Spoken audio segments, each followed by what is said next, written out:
Pinalaya sa sariling tahanan sa mismong anibersaryo ng kamatayan ng kanyang ina. Habang nagbubunyi ang taksil na madrasta sa nakaw na yaman, naiwan si Olivia sa gitna ng unos, duguan ng puso at walang malapitan. Ngunit sa ilalim ng mga luhang pumatak, isang lihim ang muling mabubuhay. Ito ang kwento ng pagtataksil, pagtitiis, at ang matamis na pagbangon ng isang anak. Kaya mo bang panoorin ang iyong mundo na gumuho bago mo mahanap ang lakas para muling mabuo? O tuluyan ka na bang lalamunin ng dilim? Ilabas niyo na ang basurang iyan. Pagod na akong makita ang pagmumukha niya sa pamamahay ko. Ang malamig at matalas na boses ni Elena ay bumaon sa aking pandinig. Mas masakit pa kaysa sa anumang pisikal na sampal. Nanatili akong nakaluhod sa tabi ng kama ni Papa. Mahigpit na hawak ang mangkok ng mainit pang lugaw na pinaglumaan ko ng oras para ihanda. Ito na ang huling dakok ng bigas na meron kami. Ang huling pag-asang magbibigay ng lakas sa nangihinang katawan ni Papa. Dahan-dahan akong lumingon sa pintuan kung saan nakatayo ang aking madrasta. Nakasuot siya ng isang mamahaling itim na damit. Tila nagluluksa pero ang totoo ay nagbubunyi. Ang bawat hiyas sa kanyang leeg ay kumikinang sa ilalim ng ilaw ng chandelier. Mga hiyas na dati ay pag-aari ng aking yumaong ina. Sa kanyang mga kamay, hawak niya ang isang baso ng alak. At sa kanyang mga mata, makikita ang isang uri ng galit na hinaluan ng pangmamaliit. Tita Elena, parang awa niyo na. Pagsusumamo ko, ang aking boses ay nanginginig sa takot at pagod. Kakatapos lang inumin ni Papa ang kanyang gamot. Hayaan niyo muna siyang makapagpahinga ng maayos. Bukas, maghahanap ako ng trabaho. Babayaran ko ang lahat ng utang namin sa inyo. Isang mapait na tawa ang kumawala sa kanyang mga labi. Humakbang siya palapit. Ang tunog ng kanyang matutulis na takong ay tila bawat tibok ng kaba sa aking dibdib. Huminto siya sa tapat ko at bago pa ako makaiwas, naramdaman ko ang dulo ng kanyang sapatos na tumama sa aking kamay. Tumalsik ang mangkok at ang mainit na lugaw ay nagkalat sa makintab na sahig kasama ng aking huling pag-asa. Utang, Olivia, ang buong bahay na ito, ang kumpanya, pati ang bawat hininga ng tatay mo ay pag-aari ko na. Sabi niya habang iwinawagayway ang isang pirasong papel sa harap ng aking mukha. Isang pirma. Ang pirma ni Papa na mukhang pilit at hindi maayos. Nilagdaan na ng tatay mo ang lahat ng ari-arian sa pangalan ko. Wala ka ng lugar dito. Ngayon din, umalis ka sa pamamahay ko. Hindi ko maramdaman ang lamig ng natapong pagkain sa aking balat. Ang tanging nararamdaman ko ay ang pagguho ng aking mundo.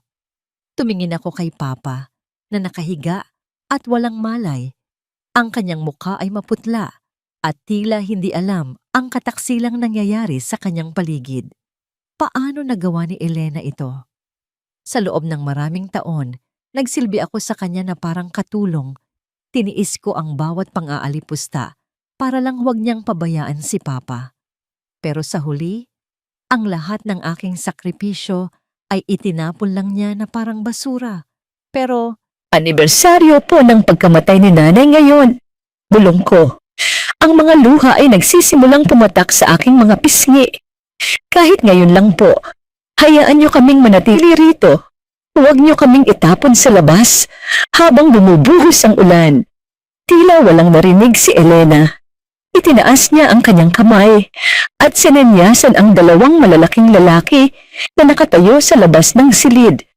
Mabilis nila akong hinawakan sa magkabilang braso at pilit na itinayo. kumawala ako. Pilit na kumakapit sa paanan ng kama ni Papa. Sumisigaw ng kanyang pangalan. Umaasang himala siyang magigising at itataboy ang masamang espiritu sa loob ng bahay na ito.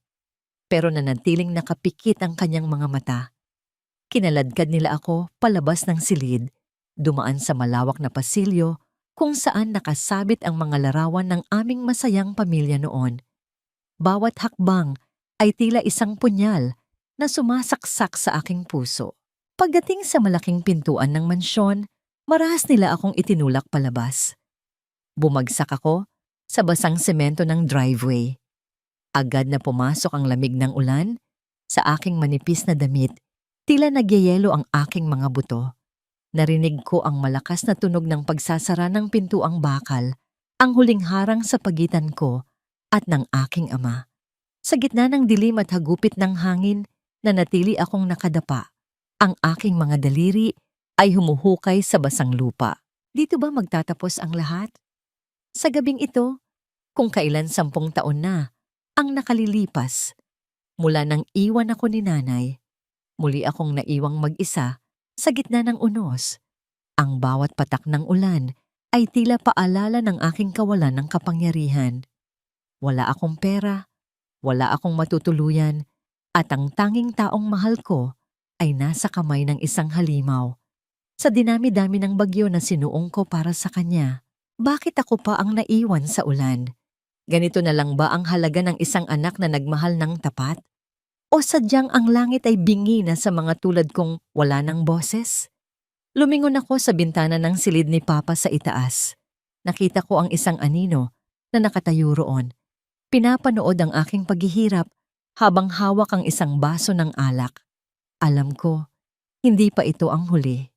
Ngunit sa sandaling ito, habang ang aking puso ay unti-unting nagiging kasing lamig ng ulan, isang tanong ang paulit-ulit na bumabalot sa aking isipan. Makakayanan ko pa bang bumangon?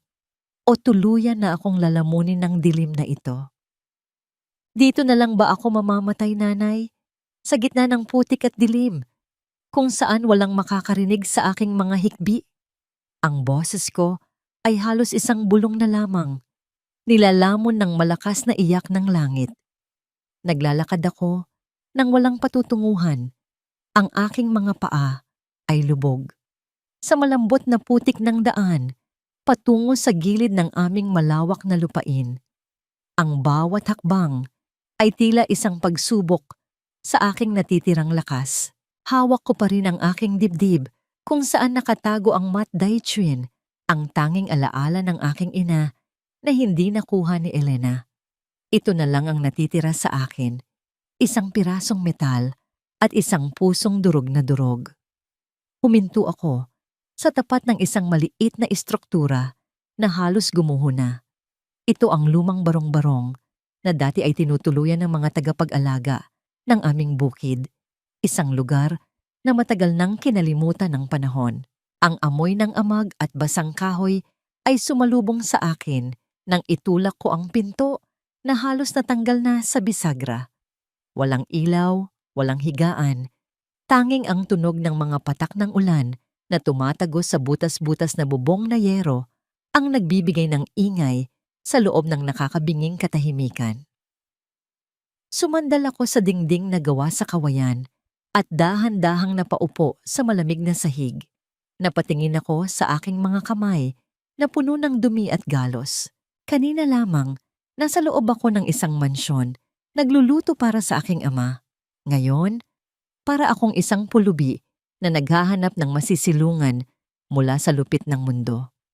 Ang bawat bahagi ng aking katawan ay nanginginig sa lamig, ngunit ang mas masakit ay ang pakiramdam na ako ay itinakwil ng sarili kong tahanan. Olivia, ikaw ba yan, anak? Isang mahinang boses ang naririnig ko mula sa labas, kasunod ng liwanag ng isang lumang lampara. Isang matandang babae na may balabal na sako ang pumasok, si Nanay Rosa. Siya ang vunoy ko nung bata pa ako, ang babaeng itinuring kong pangalawang ina bago siya pilit na pinaalis ni Elena nung nakaraang taon. Nanay Rosa, halos hindi ko mabigkas ang kanyang pangalan dahil sa dami ng luhang gustong kumawala. Agad siyang lumapit sa akin at naramdaman ko ang init ng kanyang mga yakap.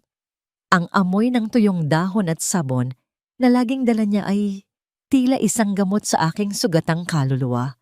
Hindi siya nagtanong, hindi siya humingi ng paliwanag. Alam niya ang nangyari dahil alam niya ang klase ng demonyong naninirahan sa aming mansyon. Hush, anak, nandito na si nanay. Huwag kang matakot. Bulong niya Habang hinahaplos ang aking basang buhok, inilabas niya ang isang mainit pang kamote mula sa kanyang bulsa at ibinigay ito sa akin. Kumain ka muna. Ito lang ang nakayanan kong itago kanina bago ako dumaan dito. Kinuha ko ang pagkain at tila bawat kagat ay puno ng pait.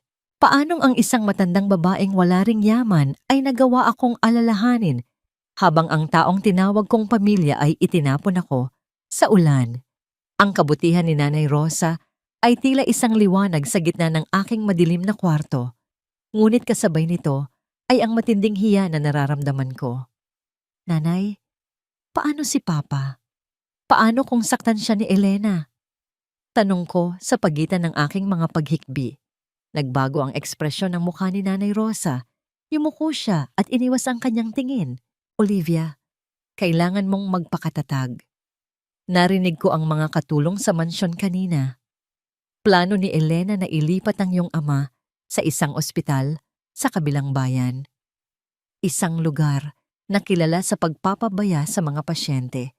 Sinasabi niya sa lahat na wala ng pag-asa ang iyong ama at kailangan na itong itabi. Ang balitang yon ay parang kidlat na tumama sa aking puso. Parang gusto na ni Elena na mawala si Papa ng mabilis para tuluyan niyang makuha ang lahat, ang bawat gamot na ibinibigay niya, ang bawat pagkain. Hindi iyon para gumaling si Papa, kundi para unti-unti siyang ubusin. Hindi ko hahayaang mangyari iyon, Nanay. Sabi ko habang pilit na tumatayo, kahit nanginginig pa ang aking mga tuhod. Dito ako mananatili, sa barong-barong na ito. Hindi ako lalayo kay Papa. Kahit gaano kahirap, kahit gaano kalamig, babantayan ko siya mula rito. Hinawakan ni Nanay Rosa ang aking mga kamay. Pero Olivia, wala kang pagkain dito, wala kang gamit. Mapanganib ang gilid ng gubat na ito. Mas mapanganib ang mundong binuo ni Elena, Nanay. Dito, kahit mahirap, malaya ako. At dito ko sisimulan ang lahat. Sagot ko nang may bagong determinasyon sa aking boses. Ngunit nang makaalis si Nanay Rosa at muli akong naiwan sa dilim, bumalik ang takot. Paano ko maliligtas si Papa kung ang sarili ko ay hindi ko man lang mapakain ng maayos? Inilabas ko ang matday chewin at tinitigan ito sa ilalim ng liwanag ng buwan na sumisilip sa butas ng bubong. Sa gitna ng aking paghihirap, tila may narinig akong boses sa aking isipan, ang boses ni Papa na nagsasabing huwag akong susuko. Biglang tumama ang aking daliri sa isang maliit na bahagi ng pendant na tila gumagalaw. Sa loob ng maraming taon, akala ko ay isa lamang itong lumang alahas. Pero sa gabi ng aking pinakamalaking pagkatalo, may isang lihim na nagpakita sa akin. Isang maliit na siwang ang bumukas sa gilid nito at doon ay may nakita akong isang bagay na kumikinang ng kakaiba. Ano ang itinatago mo rito, Nanay? Ito na ba ang sagot sa aking mga panalangin? O isa na namang hamon na susubok sa aking natitirang hininga? Nang subukan kong buksan ang lihim na bahagi ng pendant, narinig ko ang mahinang tunog ng pag-ikot ng metal. Isang napakaliit na susi ang lumabas. Kasing liit lamang ng isang butil ng palay, pero ang bigat sa aking pakiramdam ay tila ginto. Kasabay nito, isang pirasong papel na luma at naninigas na sa katagalan ang dahan-dahang nalaglag sa aking kandungan. Ang huling hantungan ng katotohanan ay nasa ilalim ng mga alak na hindi kailanman maiinom. Ito ang nakasulat sa papel sa sulat kamay ni Papa. Ang aking puso ay nagsimulang tumibok ng mabilis. Imbakan ng alak, ang cellar ng aming bahay. Isang lugar na tanging si Papa lamang ang may hawak ng susi noon. Pero bakit niya ito itinago sa pendant ni Nanay?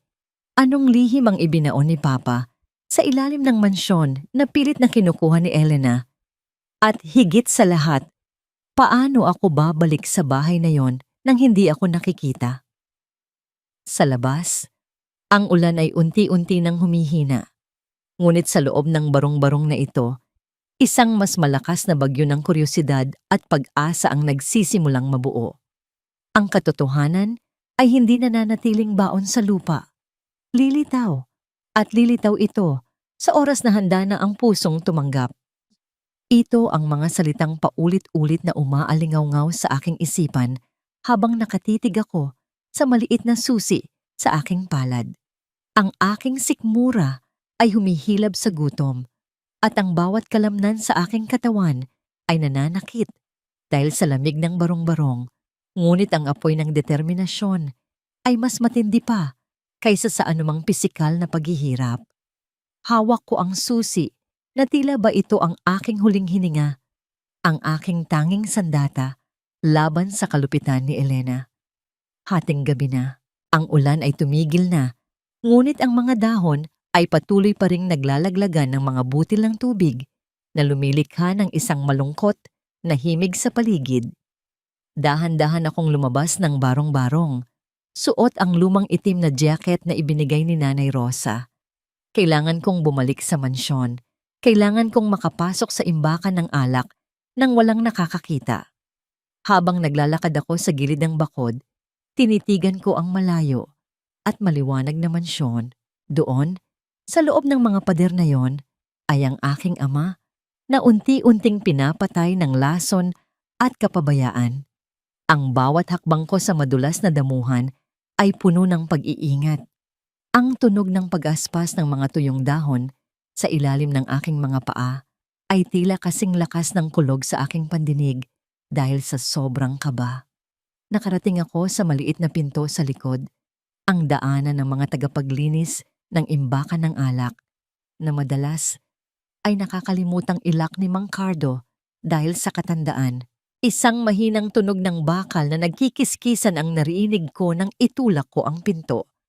Madilim at amoy lumang kahoy ang bumalot sa akin. Ang imbakan ng alak ay isang mundo na malayo sa karangyaan sa itaas. Dito, ang bawat bote ng alak ay nakahilera na parang mga sundalong nagbabantay sa mga sikreto ng aming pamilya. Inilabas ko ang isang maliit na flashlight at nagsimulang maghanap. Numero 11. Bulong ko sa aking sarili. Hinanap ng aking paningin ang bawat etiketa, ang bawat marka sa mga lumang barrels. Ang aking mga daliri ay dumampi sa magaspang na balat ng mga bote. Nararamdaman ng kapal ng alikabok na nagpapatunay na matagal na itong hindi nagagalaw. Sa pinakadulo, sa ilalim ng isang malaking estante na gawa sa naaran, nakita ko ang isang maliit na uka. Isang bote ng alak na walang etiketa, ngunit may nakaukit na numerong 11 sa ilalim nito. Ang aking puso ay tila gustong kumawala sa aking dibdib. Ginamit ko ang maliit na susi mula sa matdaytrin at ipinasok ito sa isang napakaliit na siwang sa pader sa likod ng bote. Isang mahinang tunog ng pag-ikot ng mekanismo ang narinig ko sa loob ng pader. Dahan-dahang bumukas ang isang maliit na bahagi ng semento na nagpapakita ng isang nakatagong kahon na gawa sa bakal. Sa loob nito, hindi ginto o alahas ang aking nakita, kundi isang makapal na notebook at ilang piraso ng papel na nakabalot sa plastik. Kinuha ko ang mga ito nang may nanginginig na mga kamay. Binuksan ko ang unang pahina ng notebook. Ito ay sulat ni Papa. Ang bawat salita ay tila isang tinig na nagmumula sa kabilang buhay. Para kay Olivia, ang panimula nito. Kung binabasa mo ito, ibig sabihin ay wala na ako sa tabi mo o hindi ko na kayang protektahan ka. Patawarin mo ako, anak, dahil naging bulag ako sa kasamaan ng taong pinapasok ko sa ating buhay. Ang lahat ng ebidensya ng pagnanakaw ni Elena sa kumpanya at ang listahan ng mga gamot na unti-unting nagpapahina sa akin ay narito. Napaupo ako sa malamig na sahig ng imbakan ng alak. Ang mga luha ay muling nagsimulang pumatak sa aking mga pisngi. Ngunit sa pagkakataong ito, hindi ito dahil sa lungkot. Ito ay dahil sa galit at pag-asa. Alam ni Papa. Alam niya ang ginagawa ni Elena, pero wala siyang lakas para lumaban dahil sa lason na ibinibigay sa kanya. Itinago niya ang lahat ng ito para sa akin. Umaasang darating ang araw na magkakaroon ako ng tapang na bawiin ang lahat. Hahaplusin ko sana ang sulat kamay ni Papa nang biglang may narinig akong tunog mula sa itaas. Ang tunog ng mga yabag ng paa, mabibigat at mabilis. Papalapit ang tunog sa hagdanan, patungo sa imbakan ng alak. Sino ang nandyan? Isang boses ang umalingaw-ngaw sa katahimikan. Ang boses ni Elena. Ang liwanag mula sa itaas ay nagsimulang gumuhit sa sahig ng imbakan ng alak habang bumubukas ang pinto. Mabilis kong isinara ang maliit na taguan at isinilid ang notebook sa loob ng aking jacket. Ang aking hininga ay naging mababaw at mabilis. Tila ba pati ang hangin ay ayaw akong tulungang magtago. Sumiksik ako sa pinakamadilim na sulok, sa likod ng malalaking barrels ng alak. Nararamdaman ko ang lamig ng semento sa aking likuran habang ang liwanag ng flashlight ni Elena ay nagsisimulang gumala sa paligid ng silid. Alam kong may pumasok dito. Ang malamig na tinig ni Elena ay tila isang haplos ng kamatayan. Huwag mong subukan ang pasensya ko, Olivia. Alam kong ikaw iyan. Nanatili akong walang kibo. Ang aking kamay ay mahigpit na nakahawak sa notebook sa loob ng aking jacket. Ang bawat tibok ng aking puso ay tila isang tambol na nagbababala ng panganib. Kung mahuhuli niya ako rito, hindi lang ang ebidensyang ito ang mawawala, kundi pati na rin ang aking buhay. Ang mga yabag ni Elena ay huminto sa mismong tapat ng estante kung saan ko nahanap ang lihim. Narinig ko ang mahinang tunog ng pag-ikot ng kanyang mga alahas habang iniikot niya ang kanyang flashlight. Ang liwanag ay tumama sa aking sapatos na bahagyang lumitaw mula sa dilim. Huli ka! Bulong niya nang may halong tagumpay sa kanyang boses. Ngunit bago pa siya makalapit, isang malakas na kalabog ang narinig mula sa itaas ng mansyon, kasunod ng isang sigaw mula sa isa sa mga katulong. Madam Elena, Madam, ang pasyente. Si Sir Tomas nagwawala po. Bahagyang nag-atubili si Elena. Tumingin siya sa direksyon kung saan ako nakatago at pagkatapos ay mabilis na tumalikod para umakyat sa itaas. Nang marinig ko ang pagsasara ng pinto sa itaas, doon lamang ako nakahinga ng maluwag. Ngunit ang kaba sa aking dibdib ay hindi nawala. Ano ang nangyayari kay Papa? Nagwawala? O ito ba ang paraan ng langit para bigyan ako ng pagkakataong makatakas? Dahan-dahan akong lumabas mula sa aking pinagtataguan, dala ang notebook na magbabago sa aming kapalaran. Habang mabilis akong lumalabas ng imbakan ng alak, alam ko na ang digmaan ay nagsisimula pa lamang. At sa pagkakataong ito, hindi na ako ang biktima na madaling apakan. Sa loob ng notebook na ito, hawak ko ang katotohanan. At ang katotohanan, sa tamang panahon, ang siyang magpapalaya sa aming lahat. Pero bago yon, kailangan ko munang malaman, buhay pa ba si Papa? Minsan, ang pinakamadilim na sulok ng ating buhay ang siyang nagtatago ng liwanag na magliligtas sa atin. Mabilis akong tumakbo pabalik sa barong-barong. Ang aking mga paa ay tila hindi na nararamdaman ang tulis ng mga bato at lamig ng putik. Yakap ko ang notebook sa loob ng aking jacket na tila ba ito ang aking sariling puso. Nang makapasok ako sa loob ng maliit na dampa, agad kong hinarang ang pinto ng isang lumang silya at naupo sa sahig. Humihingal at nanginginig ang buong katawan. Inilabas ko ang notebook at ang plastik na balot na nakuha ko mula sa imbakan ng alak. Sa ilalim ng malamlam na liwanag ng isang upos ng kandila, binuksan ko ang plastik. Doon, bumagsak sa aking kandungan ang isang makapal na bundle ng pera.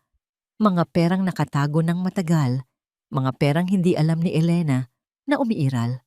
Ngunit hindi ang pera ang nagpatigil sa tibok ng aking puso. Sa gitna ng mga papel, may isang lumang larawan, ang aking ina. Ang kanyang nangiti ay tila isang yakap na nagmumula sa kabilang buhay. Sa likod ng larawan, May nakasulat na maikling mensahe mula kay Papa para sa kinabukasan ni Olivia. Ang yaman ng ating dangal ay hindi kailanman mananakaw. Naramdaman ko ang init ng mga luha na pumatak sa larawan, na ipinagkait sa akin ng tadhana, ang malaman na kahit sa gitna ng kanyang pagkakasakit, ako ang tanging iniisip ni Papa. Hindi lang pera ang iniwan niya. Iniwan niya sa akin ang kanyang tiwala. Binuksan ko ang notebook sa bahaging may mga listahan ng gamot. Ang aking mga mata ay nanlaki sa bawat salitang nababasa ko. Digitalis, arsenic sa maliliit na doses, sedatives. Ang bawat petsa ay nakatala. Ang bawat pagbabago sa timpla ng pagkain ni Papa ay nakasulat sa sariling obserbasyon niya bago siya tuluyang mawalan ng lakas. Hayop ka, Elena. Bulong ko sa dilim. Ang aking boses ay puno ng puot. Pinapanood mo siyang mamatay araw-araw habang kumakain ka sa mesa namin. Naisip ko ang lahat ng pagkakataon na pinagsilbihan ko si Elena. Ang lahat ng beses na humingi ako ng paumanhin sa mga kasalanang hindi ko naman ginawa, para lang huwag niyang bawasan ang pag-aaruga kay Papa. Hinalikan ko ang kamay ng demonyong unti-unting kumikitil sa buhay ng aking ama. Ang bawat sakripisyo ko ay naging sandata niya laban sa amin. Ngunit ang galit na ito ay nagbigay sa akin ng linaw. Hindi ko pwedeng gamitin ang perang ito para lang sa aking sarili. Kailangan kong kumilos. Ngayon ko naintindihan kung bakit nagkagulo sa itaas kanina. Hindi nagwawala si Papa dahil sa sakit. Lumalaban ang kanyang katawan sa huling dosis ng lason na ibinigay ni Elena bago ang party. Olivia, anak, gising ka pa ba? Ang bong ni Nanay Rosa mula sa labas ay nagpabalik sa akin sa realidad. Mabilis kong itinago ang notebook at ang pera sa ilalim ng isang maluwag na tabla sa sahig bago ko pinatuloy si Nanay Rosa. Pawis na pawis siya at bakasang takot sa kanyang muka. Anak, kailangan mong malaman. Ang hingal na sabi ni Nanay Rosa. Nakita ko ang ambulansya sa tapat ng mansyon. Sinakay nila si Sir Tomas. Sabi ni Elena, dadalhin daw sa ospital sa Maynila, pero narinig ko ang usapan ng mga tauhan niya. Dadalhin nila ang tatay mo sa isang liblib na klinika sa labas ng probinsya, isang lugar na walang makakahanap sa kanya. Tumayo ako ng tuwid. Ang aking nanginginig na kamay ay naging kamao. Hindi nila magagawa yon ni Nanay. Alam ko na ang lahat. Hawak ko na ang ebidensya. Anong gagawin mo, anak? Wala tayong laban sa pera at koneksyon ni Elena. Pag-aalala ni Nanay Rosa. Tinitigan ko siya ng diretso sa mga mata. May pera na tayo, Nanay. At higit sa lahat, mayroon tayong katotohanan. Hindi ako susugod sa mansyon para makipag-away. Susugod ako sa paraang hindi niya inaasahan. Inilabas ko ang ilang pirasong papel mula sa notebook na naglalaman ng mga pangalan ng mga dating kasosyo ni Papa na tinanggal ni Elena. Mga taong may utang na loob kay Papa. Mga taong galit din sa pamamalakad ng aking madrasta. Kailangan nating mahanap si Dr. Reyes, ang doktor na tinanggal ni Elena noong nakaraang buwan. Siya lang ang makakapagpaliwanag sa mga lason na ito. At siya lang ang makapagliligtas kay Papa. Determinadong sabi ko. Ngunit bago pa kami makapagplano, isang malakas na tunog ng sasakyan ang huminto sa di kalayuan ng barong-barong. Ang liwanag ng mga headlight ay tumagos sa mga siwang ng kawayang dingding, tila mga matang naghahanap sa amin. Nandito na sila. Bulong ni Nanay Rosa. Ang kanyang boses ay puno ng panginginig. Sumilip ako sa siwang. Isang itim na SUV. Alam ko ang sasakyang yon. Kay Elena iyon. Pero bakit siya nandito? Paano niya nalaman na bumalik ako sa mansyon? O may iba pa siyang hinahanap sa barong-barong na ito? Naramdaman ko ang lamig ng pawis sa aking noo. Ang notebook ay nasa ilalim lang ng aking paanan. At ang tanging proteksyon namin ay isang pintong gawa sa bulok na kahoy. Olivia! Lumabas ka riyan! Ang sigaw ni Elena ay umaling-awngaw sa katahimikan ng gabi. mas matalas pa sa kidlat. Alam kong may kinuha ka sa imbakan ng alak. Ibalik mo sa akin ang hindi sayo bago ko ipasunog ang dampang iyan kasama niyo ng matandang iyan. Tumingin ako kay Nanay Rosa at pagkatapos ay sasahig kung saan nakatago ang aming huling pag-asa. Ganito na ba kabilis? Wala pa man din akong nasisimulan. Natunton na niya ako. Hinawakan ko ang Mat Dai Chuen sa aking leeg at pumikit ng mariin. Sa dinami-dami ng bagyo na sinuong ko, hindi ako papayag na dito ako malulunod. Binuksan ko ang pinto bago pa nila ito gibain. Tumayo ako sa harap ni Elena.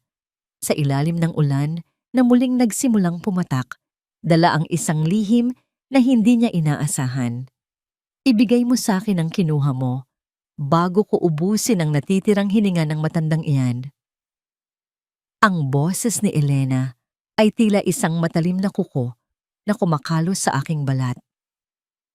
Nakatayo siya sa ilalim ng isang malaking itim na payong na hawak ng kanyang tauhan, habang ako ay nananatiling nakatayo sa putikan, basang-basa at nanginginig. Sa likod ko, nararamdaman ko ang pagpigil ng hininga ni Nanay Rosa sa loob ng barong-barong. Alam ko, sa ilalim ng aking mga paa, sa pagitan ng mga gapok na kahoy, ay ang notebook at ang perang magliligtas sa aming kinabukasan. Huminga ako ng malalim. Hinahayaan ang malamig na hangin na pumasok sa aking dibdib. Wala akong kinuha, Tita Elena. Pumunta lang ako roon para kumuha ng isang bote ng alak para ipang-alay sa anibersaryo ni Nanay.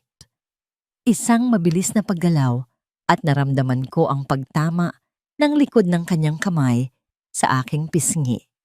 Ang tunog ng sampal ay umalingaw-ngaw sa gitna ng katahimikan ng gabi. Mas masakit kaysa sa anumang ulan. Napalingon ang aking ulo sa lakas ng impact at nalasahan ko ang dugo sa gilid ng aking labi. Ngunit hindi ako gumalaw. Hindi ako umiyak.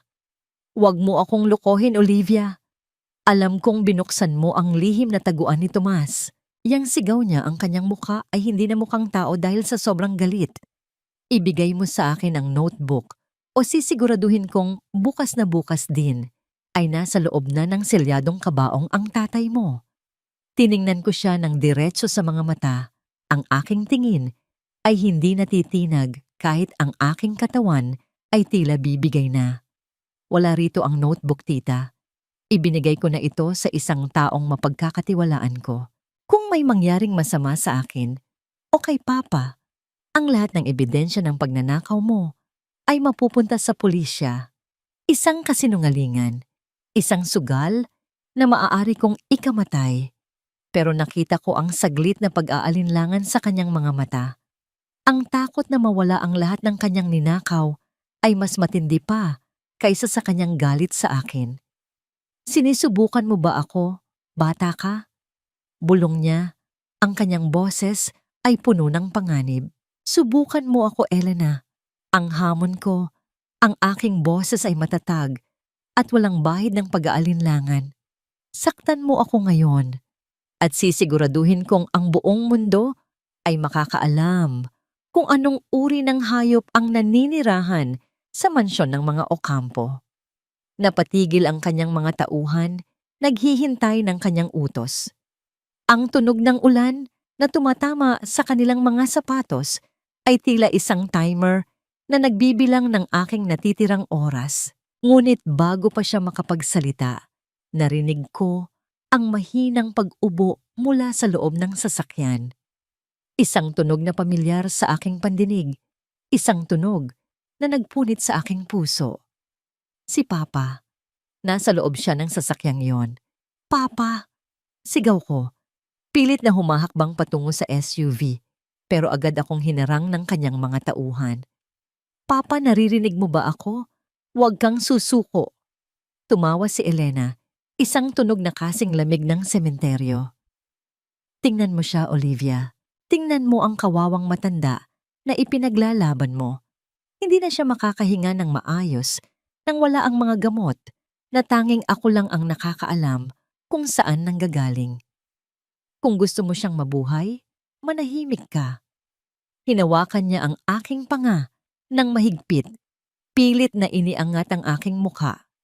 Hahanapin ko ang notebook na yan at kapag nahanap ko, sisiguraduhin kong wala nang matitira sa inyo. Sa ngayon, hayaan mo muna kaming mag-usap ni Tomas sa ospital na pinili ko. Binitawan niya ako ng marahas, dahilan para muli akong mapaupo sa putikan. Panoorin ko ang pag-andar ng SUV.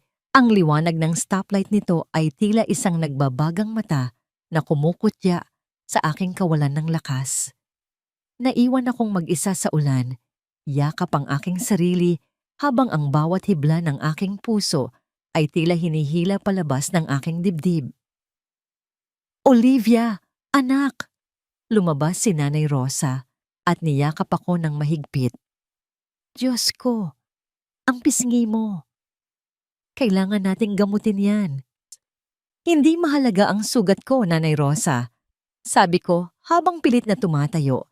Ang aking mga mata ay nakatitig sa direksyon kung saan dumaan ang sasakyan. Nasa loob siya ng SUV na yon. Mahina na siya, pero naririnig ko ang laban niya. Pumasok kami sa loob ng dampa. Agad kong hinukay ang notebook at ang pera mula sa ilalim ng floorboards. Ang notebook na ito ang aming kalasag. Ang perang ito ang aming espada. Kailangan nating mahanap si Dr. Reyes ngayon din. Sabi ko kay Nanay Rosa. Siya lang ang tanging nakakaalam kung paano i-neutralize ang lason na ibinibigay ni Elena. Gagamitin natin ang perang ito para bayaran siya at para itago si Papa kapag nakuha natin siya mula sa ospital na yon. Habang nililinis ko ang dugo sa aking labi, gamit ang malamig na tubig, tumingin ako sa aking refleksyon sa isang basag na salamin. Hindi ko na nakilala ang babaeng nasa harap ko. Ang Olivia na masunurin at tahimik ay namatay na sa gabing pinalaya siya sa mansyon. Ang babaeng nasa harap ko ngayon ay may apoy sa kanyang mga mata. Isang apoy na hihigop sa bawat kasamaang itinanim ni Elena. Ngunit may isang bagay na nagpapabagabag sa akin. Paano nalaman ni Elena ang tungkol sa imbakan ng alak ng ganoon kabilis? May nagmamatsyag ba sa akin? O may isang traitor sa gitna ng mga taong pinagkakatiwalaan ko? Sa ilalim ng liwanag ng lampara, binuksan ko ang huling pahina ng notebook ni Papa. Doon ay may nakasulat na isang numero at isang pangalan na hindi ko napansin kanina. Dr. Arnaldo Reyes, ang tanging nakakaalam ng aking lihim na lunas. Kasabay nito, isang maliit na card ang nalaglag mula sa notebook. Isang business card ng isang abogado. Ngunit may nakasulat na mensahe sa likod nito na tila isang babala. Huwag magtitiwala sa kahit kanino, Olivia. Kahit sa mga taong mukhang mabuti. Sino ang taong tinutukoy ni Papa? Si Nanay Rosa ba? Si Dr. Reyes? O may isa pang anino na naghihintay sa dilim?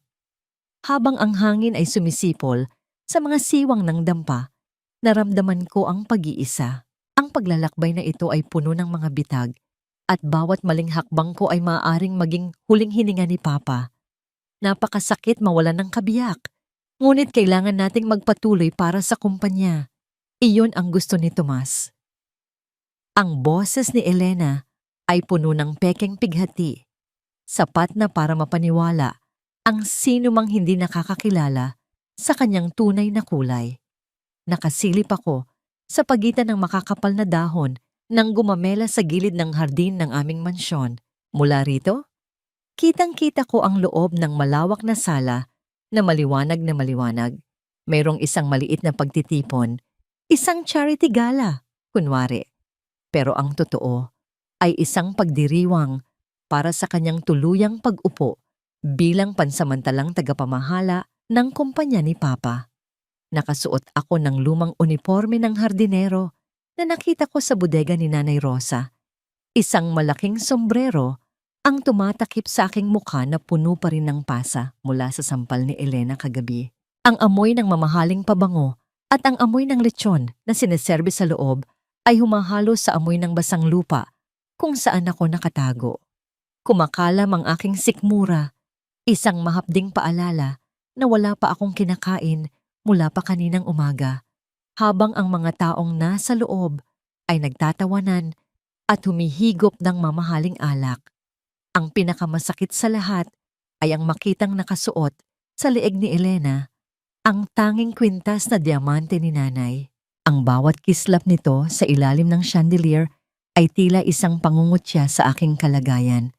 Ang alahas na dapat ay simbolo ng dangal ng aking ina, ngayon ay nakasabit sa leeg ng babaeng unti-unting pumapatay sa aking ama. Hayop ka talaga, Elena. Bulong ko sa aking sarili habang hinahigpitan ng hawak sa aking mga kagamitan sa paghahalaman. Hindi ka lang magnanakaw ng yaman, magnanakaw ka rin ng buhay. Dahan-dahan akong lumapit sa bintana ng silid-aklatan, ang lugar kung saan madalas mag-usap si Elena at ang kanyang mga kasabwat. Nakita ko siyang pumasok doon kasama ang isang lalaking naka-Amerikana, si Attorney Mercado, ang abogadong matagal nang pinagkakatiwalaan ni Papa. Ngunit ngayon ay tila kumpas na ng kamay ni Elena ang sinusunod. Sigurado ka bang maayos na ang lahat sa klinika? Narinig kong tanong ni Elena habang nilalagyan ng alak ang kanyang baso na wala na ang malungkot niyang mukha. Pinalitan ito ng isang ngising puno ng kasakiman. "Huwag kang mag-alala, madam," sagot ni Attorney Mercado. "Nasa liblib na bahagi ng bulakan ng klinika, walang makakapasok doon nang walang pahintulot mo. At tungkol sa dosis, sinabi ko na sa doktor doon na panatilihin siyang tulog hanggang sa matapos ang paglipat ng lahat ng shares. Naramdaman ko ang paglamig ng aking dugo. Gusto kong sumigaw. Gusto kong basagin ang salamin at sakalin ang abogadong iyon.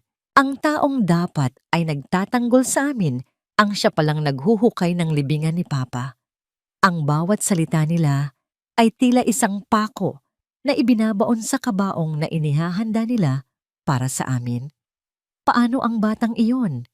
Si Olivia?" tanong ng abogado. Humalakhak si Elena. Isang tunog na kasing gasgas ng bakal sa semento. "Hayaan mo siyang mabulok sa barong-barong na yon. Wala siyang pera. Wala siyang kakampi. Isang salita ko lang sa mga kapitbahay. Magmumukha siyang baliw at magnanakaw. Wala nang maniniwala sa kanya." Hinawakan ko ang notebook sa loob ng aking malaking bulsa. "Nagkakamali ka, Elena. Akala mo ay nakuha mo na ang lahat. Pero hindi mo alam na hawak ko ang mapa ng iyong pagkatalo. Ngunit kasabay ng determinasyong ito ay ang pagbabalik ng babala ni Papa sa aking isipan. Huwag magtitiwala sa kahit kanino." Naisip ko si Nanay Rosa. Siya lang ang nakakaalam na narito ako ngayon. Siya lang ang nakakaalam tungkol sa notebook. Posible bang hindi? Hindi ko kayang isipin na pagtataksilan ako ng taong nag-alaga sa akin. Pero sa mundong ito na binuo ni Elena, ang katapatan ay may presyo at ang takot ay isang mabisang sandata. Habang balak ko nang umalis para hanapin ang lokasyon ng klinika sa Bulacan, biglang bumukas ang ilaw sa bahagi ng hardin kung saan ako nakatayo. Isang anino ang lumitaw sa aking likuran. "Hoy! Anong ginagawa mo rito?" Sigaw ng isa sa mga gwardiya ng mansyon. Mabilis kong ibinaba ang aking sombrero at nagkunwaring nagbubungkal ng lupa. "Pasensya na po, sir. Inutusan lang po ako ni Mang Isko na ayusin itong mga halaman bago matapos ang party." Lumapit ang gwardiya. Ang tunog ng kanyang mabibigat na bota ay tila bawat tibok ng aking kaba. Huminto siya sa mismong tapat ko at itinutok ang kanyang flashlight sa aking mga kamay.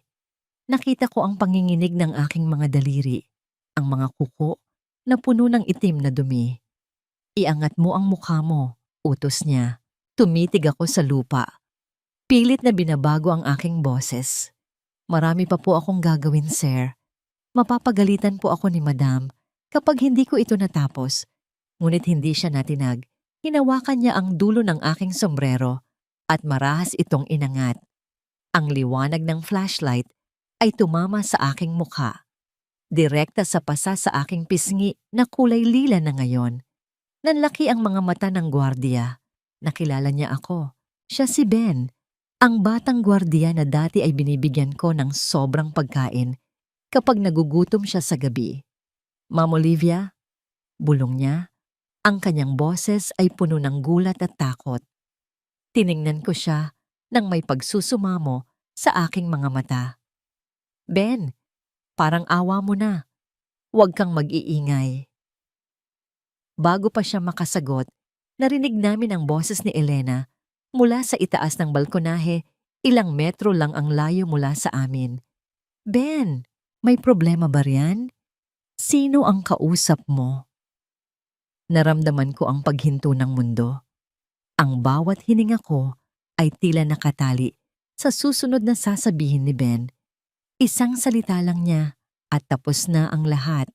Ibabalik ako ni Elena sa putikan o baka mas malala pa ang gawin niya sa akin ngayon dahil alam niyang narinig ko ang kanilang plano.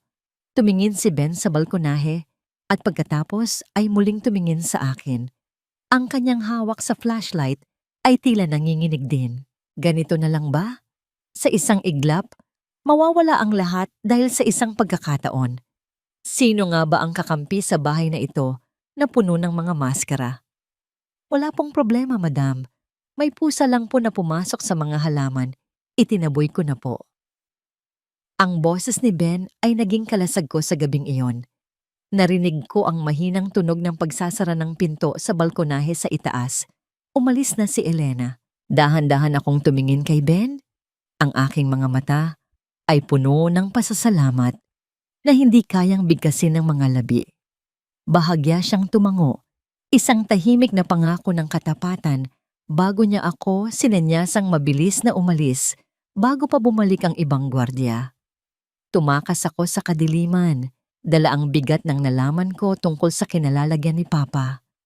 Pagbalik ko sa barong-barong, sinalubong ako ni Nanay Rosa na balisa at halos hindi mapakali sa paghihintay. Nang maupo ako sa sahig at ilabas ang notebook, tila ang bawat hibla ng aking katawan ay bumibigay na sa pagod. Ngunit ang aking isipan ay nananatiling gising. Nanay Rosa, sabihin niyo sa akin ang totoo. Panimula ko habang binubuksan ang isang lumang pahina sa likod ng notebook ni Papa na may nakadikit na punit na liham. Sino ba talaga si Elena? Bago siya naging asawa ni Papa? Bakit ganoon na lang ang galit niya sa amin ni Nanay? Bumuntong hinala si Nanay Rosa, ang kanyang mga kamay ay nanginginig habang hinahaplos ang aking buhok. Olivia, anak. Si Elena ay hindi lang basta estranghero. Siya ang dating labandera at pinagkakatiwalaang utusan ng iyong ina. Itinuring siyang kapatid ni Maribel. Binigyan siya ng matutuluyan, pinakain at binihisan. Pero sa likod ng mga ngiti niya noon, may nakatagong inggit na kasing lalim ng dagat. Kinuha ko ang punit na liham. Ito ay sulat ni Nanay Maribel para kay Elena. Maraming taon na ang nakalilipas. Ang bawat salita ay puno ng pagmamahal. Elena, huwag kang mag-alala sa kinabukasan mo. Hanggat narito ako, pamilya tayo. Ipinagkatiwala sa kanya ng nanay mo ang lahat, Olivia. Pero noong nagkasakit ang nanay mo, doon nagsimula ang unti-unting pag-agaw ni Elena sa posisyon niya. Ginawa niyang lason ang bawat pagkakataon para mapalapit siya sa iyong ama. Ang kwintas na suot niya ngayon, ninakaw niya yon mula sa alahas ng nanay mo bago pa man ito mailibing. Patuloy ni Nanay Rosa sa boses na puno ng pait. Naramdaman ko ang pagguho ng huling bahagi ng aking tiwala sa tao.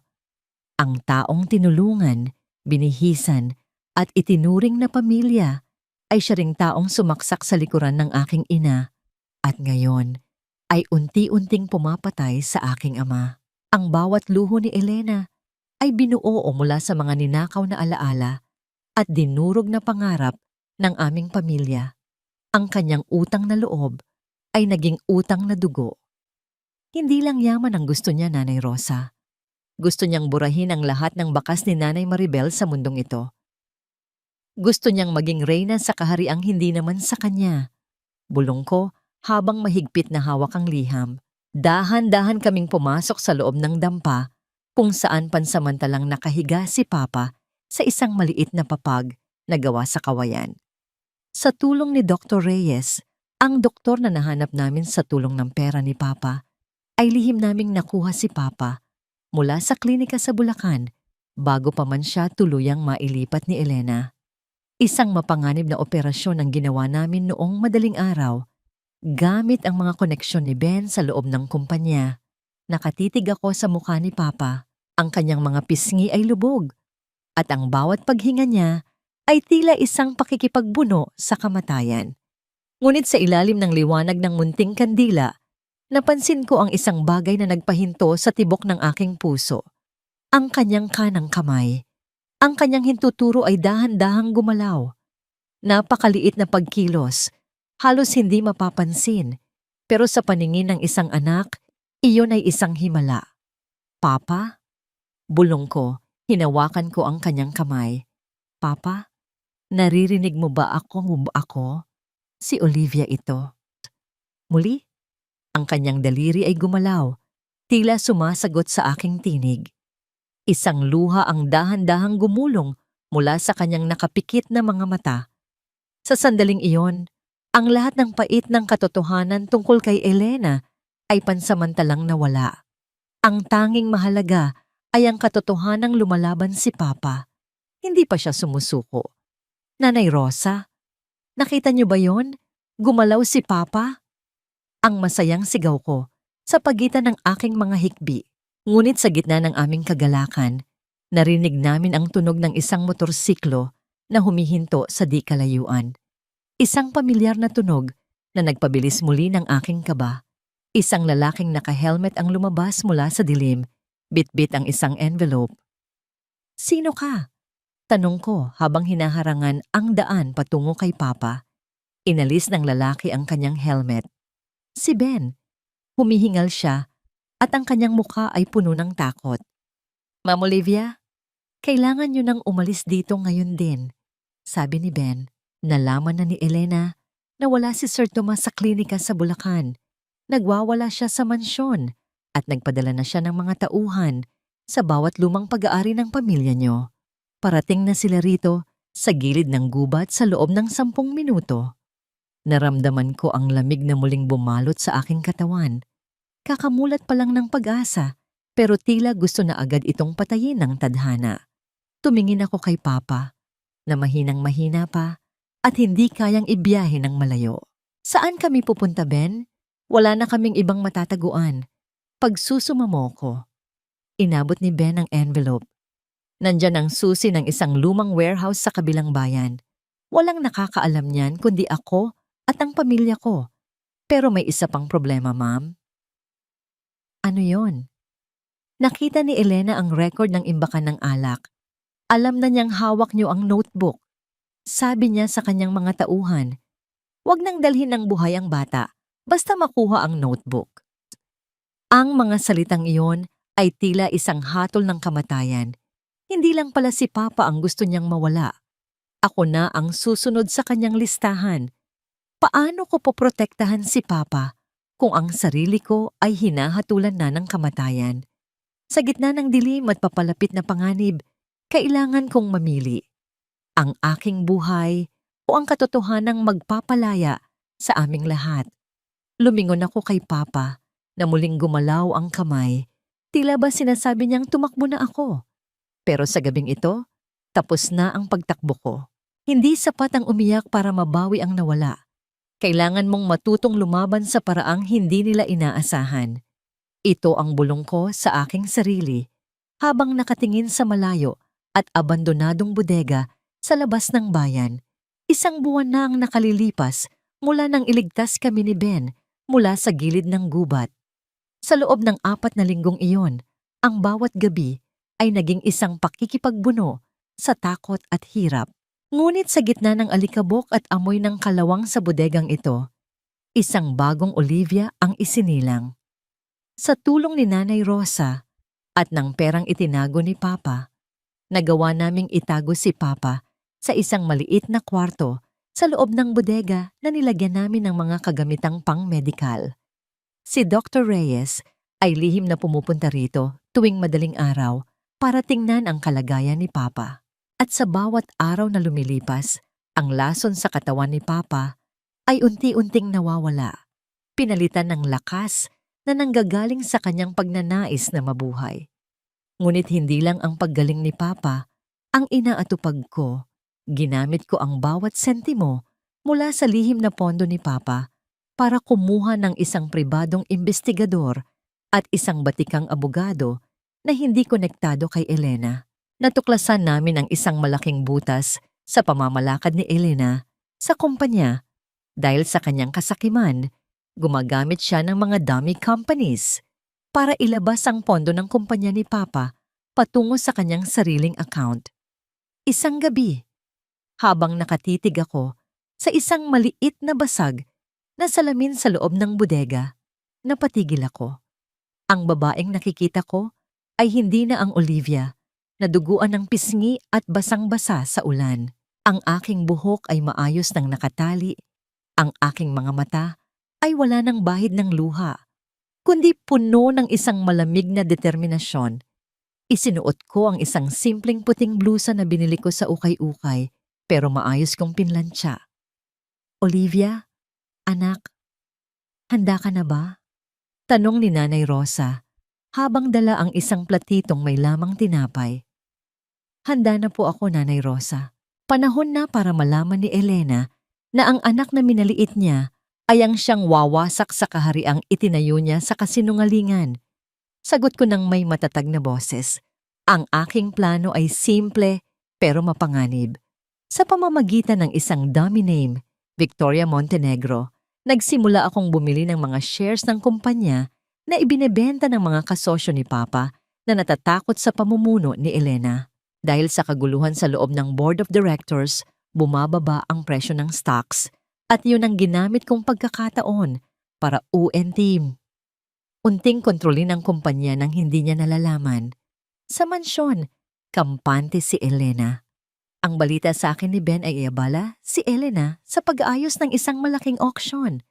Plano niyang ibenta ang mga antigong gamit at ilang bahagi ng lupain ni Papa para mabayaran ang kanyang mga utang sa pagsusugal at para punduhan ang kanyang marangyang pamumuhay. Ang hindi niya alam, ang bawat piraso ng aming kasaysayan na ibinebenta niya ay ako ang lihim na bumibili. Isang hapon, nakatanggap si Elena ng isang eleganteng itim na envelope. Sa loob nito ay isang paanyaya para sa isang special auction na gaganapin sa isang hotel, kung saan ang pinakaimportanteng pag-aari na nakasabit sa kanyang pangalan ang isusubasta. Habang binabasa niya ang paanyayang iyon, nararamdaman ko ang kanyang takot mula sa malayo. Alam niyang may isang taong nagmamasid sa kanya. Alam niyang may isang taong uunti-unting humihila sa carpet sa ilalim ng kanyang mga paa. Sino si Victoria Montenegro? Ang galit na sigaw ni Elena na narinig ni Ben mula sa opisina. Bakit niya binibili ang lahat ng pag-aari ko? Hanapin niyo siya. Ngayon din. Ngunit huli na siya. Ang bawat pirma niya sa mga dokumentong ipinadala ko sa pamamagitan ng mga middleman ay naging pako sa kanyang sariling libingan. Ang bawat sentimong ninakaw niya ay bumabalik sa akin sa paraang hindi niya mapigilan. Ang tawag ko sa sandaling nakita ko ang aking sarili sa harap ng board of directors sa isang Zoom meeting gamit ang isang filter at ibang boses. Doon ko naramdaman na ang kapangyarihan ay hindi lang nasa pera, kundi nasa tamang impormasyon. Nakita ko ang takot sa mukha ni Attorney Mercado nang banggitin ko ang tungkol sa mga pekeng dokumento ng paglipat ng ari-arian. Ngunit ang pinakamalaking pasabog ay inihahanda ko para sa auction. Doon, sa harap ng lahat ng kanyang mga kaibigan sa alta sosyedad, ko siya tuluyang lulumpuhin. Habang naghahanda ako para sa gabing iyon, pumasok ako sa kwarto ni Papa. Gising na siya, nakaupo sa kanyang kama, at kahit mahina pa, ay may ngiti na sa kanyang mga labi. Hinawakan niya ang aking kamay. Ang kanyang hawak ay mas mahigpit na kaysa noong nakaraang linggo. Anak, mag-iingat ka. Bulong niya sa boses na paos pa. Huwag mong hayaang lamunin ka ng galit. Gawin mo ito para sa katarungan, hindi lang para sa paghihiganti. Opo, Papa. Para sa katarungan. Sagot ko habang hinahalikan ang kanyang kamay. Ngunit nang lumabas ako ng kwarto, isang tawag mula kay Ben ang nagpabago sa timpla ng aking gabi. Ma'am Olivia, may problema po. Nakita ni Elena ang record ng bank transfer sa warehouse na ito. Pinapunta na niya ang kanyang mga tauhan para sunugin ang lugar na yan bago pa man magsimula ang auction bukas. Naramdaman ko ang paghinto ng aking hininga. Ang bodega ay hindi lang aming tinitirhan. Narito si Papa. Narito ang lahat ng ebidensya. Ilang minuto bago sila makarating dito, Ben? Tanong ko habang mabilis na nililigpit ang mga gamit ni Papa. 5 minuto, Ma'am. Tumakas na kayo. Ang tunog ng mga mabilis na yabag ng paa sa labas ng bodega ay nagsimulang umalingaw-ngaw. Ang amoy ng gasolina ay unti-unting humahalo sa malamig na hangin ng gabi. Paano ko maililigtas si Papa sa gitna ng apoy kung ang bodega ay selyado na mula sa labas? At paano ko matutuloy ang auction kung ang lahat ng aking pinaghirapan ay magiging abo na sa loob ng ilang sandali? Sa gitna ng papalapit na panganib, isang pamilyar na tunog ang narinig ko mula sa likod ng bodega. Ang tunog ng isang malakas na makina ng truck. Ang apoy ay hindi lamang naninira. Ginagamit din ito ng langit para linisin ang mga kasalanang pilit na ibinabaon sa dilim. Ang amoy ng gasolina ay naging kasing tapang ng amoy ng kamatayan sa loob ng maliit na bodega. Naririnig ko ang mahinang tunog ng likidong tumatagas sa ilalim ng pinto, unti-unting lumalapit sa kinaroroonan namin ni Papa. Ang bawat hininga ko ay puno ng takot, at ang bawat tibok ng aking puso ay tila isang babala na wala na kaming oras. Ngunit sa sandaling ang unang mitya ng apoy ay itinapon sa labas at ang init ay nagsimulang gumapang sa mga dingding, ang truck na narinig ko ay tuluyan ng huminto sa harap ng aming pintuan. Hindi ito ang mga tauhan ni Elena. Ito ay ang truck ng mga tauhan ni Dr. Reyes, kasama si Ben na mabilis na bumaba at winasak ang kadena ng pinto gamit ang isang malaking martilyo. Ang tunog ng bakal na nagkikiskisan ay naging musika sa aking pandinig. Ma'am Olivia, dito po, bilisan nyo. Iyang sigaw ni Ben sa gitna ng usok na nagsisimulang bumalot sa paligid. Binuhat nila si Papa ng buong ingat patungo sa loob ng truck na nilagyan ng kutsyon at kagamitang pang-medikal. Habang palabas kami, lumingon ako sa bodega. Ang apoy ay mabilis na kumalat, nilalamon ang mga lumang kagamitan at ang bawat bakas ng aming pagtatago. Ang init ay kasing tindi ng impyerno. Ang liwanag ng apoy ay kulay kahel na sumasayaw sa gitna ng kadiliman. Ngunit nang makapasok ako sa loob ng truck at naramdaman ang malamig na hangin mula sa aircon, doon ko naranasan ang tunay na kaginhawaan. Mula sa impyerno ng usok at gasolina, dinala kami sa isang langit ng kaligtasan. Inilipat namin si Papa sa isang maliit pero napakalinis na apartment sa gitna ng lungsod. Isang lugar na puno ng amoy ng lavender at sariwang hangin, malayo sa dumi ng bodega. Ang bawat haplos ng malambot na kumot sa balat ni Papa ay tila isang hilom sa lahat ng kanyang dinanas na hirap.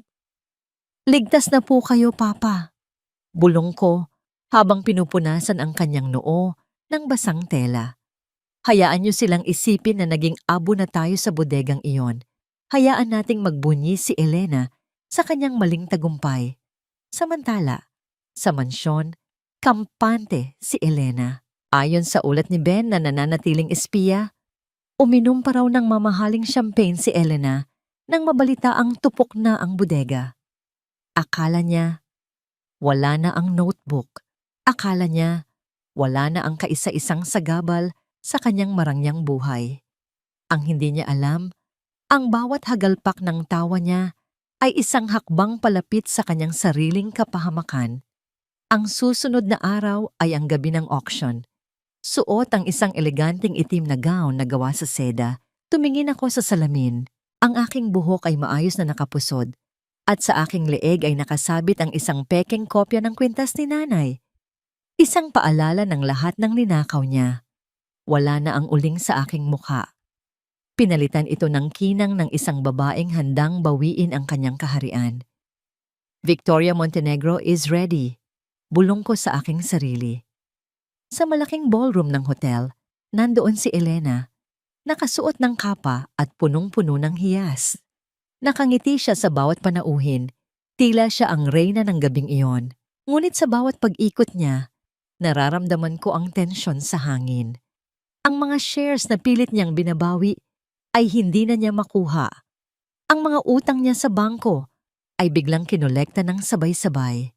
Sino ang bumili ng aking lupa sa Laguna? Narinig kong tanong ni Elena sa kanyang sekretarya. Ang kanyang boses ay nanginginig na sa kaba.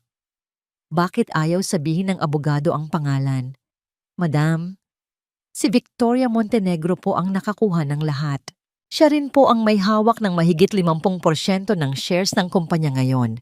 Sagot ng sekretarya na maputla na rin ang mukha. Sa sandaling iyon, lumapit ako sa gitna ng ballroom.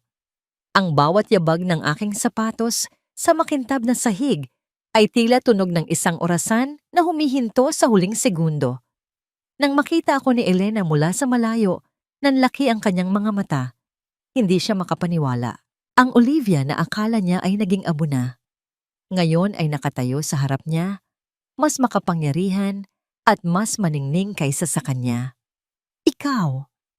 Bulong ni Elena. Ang baso ng champagne na hawak niya ay dahan-dahang nanginig hanggang sa malaglag ito at mabasag sa sahig. Ang tunog ng pagkabasag ng kristal ay umalingaw-ngaw sa buong ballroom. Dahilan para tumingin ang lahat sa amin.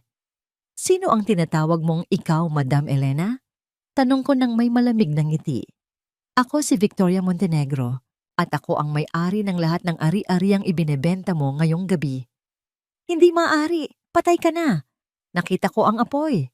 Ang sigaw ni Elena. Nawawala na ang kanyang poise sa harap ng alta sosyedad. Ang apoy ay hindi ako napatay, Elena. Nilinis lang nito ang dumi na iniwan mo sa buhay namin. Sagot ko habang humahakbang palapit sa kanya. At ngayong gabi, bago matapos ang auction na ito, hindi lang ang bahay at ang kumpanya ang mawawala sa iyo. Mawawala rin sa iyo ang iyong kalayaan. Inilabas ko ang aking cellphone at may pinindot na button. Ang malaking screen sa likod ng stage na dapat ay nagpapakita ng mga larawan ng mga alahas na isusubasta ay biglang nagbago. Doon, lumitaw ang video ni Elena habang nilalagyan ng lason ang pagkain ni Papa. Isang kuha mula sa nakatagong kamera na inilagay ni Ben sa loob ng mansyon noong nakaraang linggo.